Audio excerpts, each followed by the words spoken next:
Problem discuss करेंगे जो related है introduction to trigonometry. Trigonometry means के ट्रायंगल की मेजरमेंट। एक ट्रायंगल के अंदर 3 एंगल्स होते हैं और 3 साइड्स होती हैं, इनकी मेजरमेंट का नाम है ट्रिग्नोमेट्री। हमसे क्वेश्चन ये पूछा जा रहा है कि where is angle of elevation.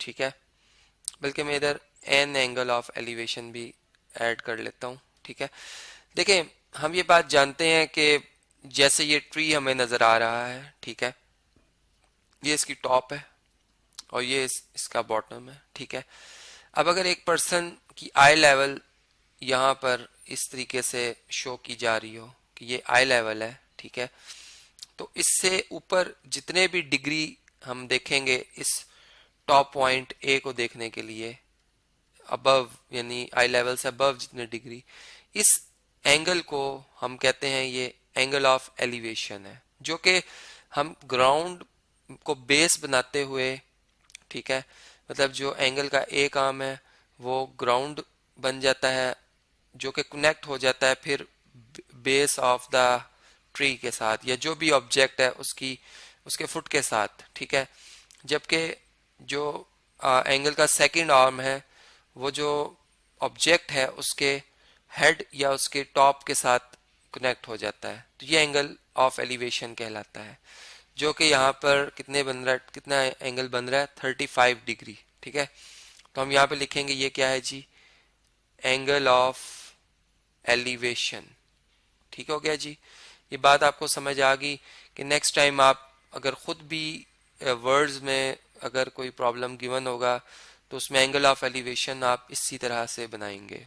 अब ट्री चूंकि ग्राउंड के साथ परपेंडिकुलरली खड़ा होता है तो ये एंगल जो उसके फुट के साथ बनेगा ग्राउंड का वो हमेशा 90 डिग्री का बनेगा, और हाइट हमेशा हम ग्राउंड से परपेंडिकुलर डिस्टेंस ले रहे होते हैं। ठीक है, जहां तक भी वो होगी हाइट।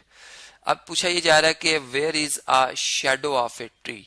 देखें ये अगर सन है, ठीक है, तो इसकी रोशनी इस तरह से आ रही है, ठीक है, और इस ट्री का जो इमेज है ग्राउंड पे वो कुछ इस जगह पे बनेगा। ठीक है, मतलब यहाँ पर हमें इस तरह से इसका इमेज बना हुआ दिखाई दे रहा होगा। ठीक है जी, इस तरह से, इस तरह से। तो कहने का मकसद ये है कि ग्राउंड पे इमेज बनता है। अक्सर स्टूडेंट्स इस बात को नहीं समझते, वो ये जो ए से सी हम ज्वाइन कर रहे होते हैं जिसे हम हाइपोटेन्यूज साइड कहते हैं, इसको इसको वो शेडो तस्वुर कर रहे होते हैं, जबकि शेडो अगर आप अपना ही शेडो देख लें तो वो ग्राउंड पे बन रहा होगा। ठीक है, तो हम शेडो को हमेशा जो है वो ग्राउंड पे लेते हैं। तो जो बी सी है, लाइन सेगमेंट बी सी, ये बेसिकली किसको रिप्रेजेंट कर रही है, शेडो को रिप्रेजेंट कर रही है। तो इस तरीके से आप कुछ बेसिक बातें जो यहाँ पर पूछी गई थी इन्हें आप नेक्स्ट टाइम याद रखिएगा।